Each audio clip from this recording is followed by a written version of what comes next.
চাকরির নামে তোলাবাজি, তাও আবার সরকারি চাকরির নামে তোলাবাজির অভিযোগ উঠছে তৃণমূল নেতার বিরুদ্ধে। সাঁইথিয়ার প্রাক্তন অঞ্চল সভাপতি আশিদুর জামানের বিরুদ্ধে চাকরির নামে প্রতারণার অভিযোগ। কলকাতা মেডিকেলে ও প্রাইমারি শিক্ষকের চাকরি নামে লক্ষ লক্ষ টাকা তোলাবাজির অভিযোগ।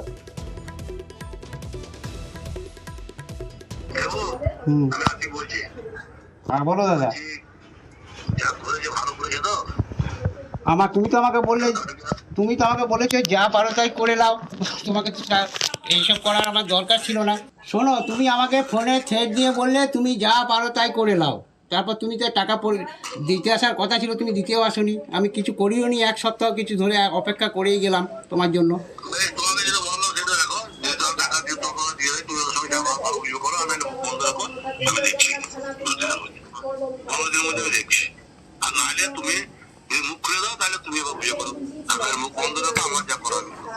তোমাকে তো অনেক দিন থেকে শুরুকে বলা হয়েছে দাদা। আমি তো হইচই করতে চাইনি, আমি অগত্যে আমি প্রশাসনের দ্বারস্থ হয়েছি। সুপ্রতিম রয়েছে, সুপ্রতিমের সঙ্গে কথা বলবো। সুপ্রতিম, এ তো রীতিমতো হুমকির সুর তার গলায়।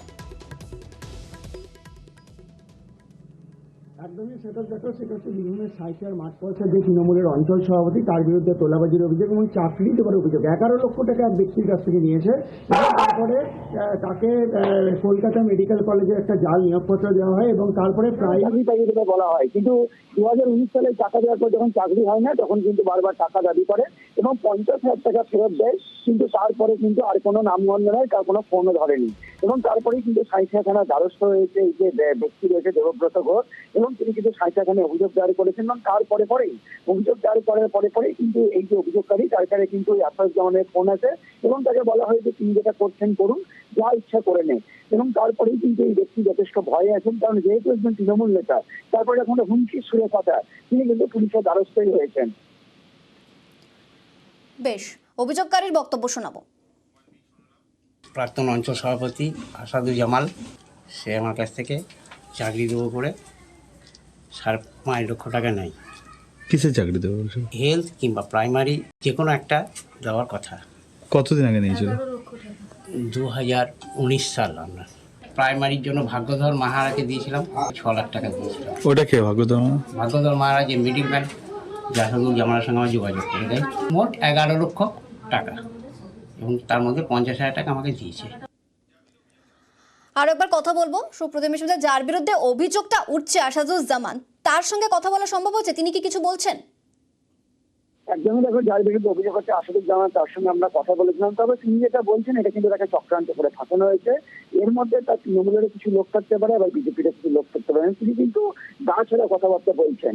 তবে তাকে যখন আমরা জিজ্ঞাসা করেছিলাম যদি সেটাই হয়, তাহলে তার সঙ্গে যখন যে অভিযোগকারী, তার সঙ্গে যখন ফোনে ধরনের কথা বলছিলেন কেন, তিনি কিন্তু কোনো উত্তর দেননি। তিনি কিন্তু এক প্রকার তিনি বলেই দিয়েছেন যে তাকে ফাঁসানো হচ্ছে, কিন্তু অভিযোগ করেননি। সমস্ত কিছু দিয়েই কিন্তু সাঁইথিয়া থানায় অভিযোগ দায়ের করেছেন। বেশ বেশ বেশ, সুপ্রতিম। পুরো মিথ্যা। কেন, এটা কে করছে তাহলে? মিথ্যা অভিযোগটা করছে, কিছু শত্রু তো আছেই, নিশ্চয়ই সেই শত্রুরা মানে করছে। কোন দলের? আমাদের দলের থাকতে পারে বা বিজেপি দলেরও থাকতে পারে, ওকে আমি চিনিও না। আর যে দেবব্রত ঘোষ বলছে, তার তো 50 বছর বয়স, সে কি জন্য ওই চাকরি ব্যাপারে টাকা কাকে দিবে? তো ওকে নিয়োগপত্র দিয়েছেন আপনি? কোনো নিয়োগপত্রই দেওয়া হয়। ও অভিযোগ করছে তো নেই। 11 লাখ টাকা নিয়েছেন? না, কোনো কি নিয়োগপত্র? কেউ নিয়োগপত্র দিতে পারে? আমার বাবার ক্ষমতা না, আমি ওই লোকে চাকরি দিয়ে বেড়াই।